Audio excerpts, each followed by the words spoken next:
বন্ধুরা, তো কালকে বিপত্তারিণী পুজো, তো ভাবছি একটু ভোগ দেব। এখন সবজি কাটতে বসেছি। তো কী কী কাটছি এই দেখো।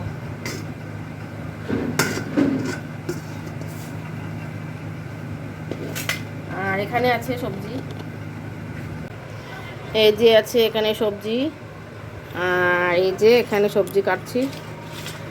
এটা হলো যে এখানে 5 রকমের ভাজা করব।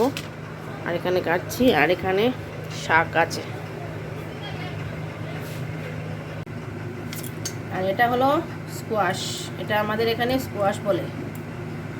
তো তোমরা কি বলো জানি না। তো এটাকে কাটার পরে এরকম এরকম করে ঘষতে হয়। এই দেখো, এই যে সাদা সাদা, এটা বের করতে হয়।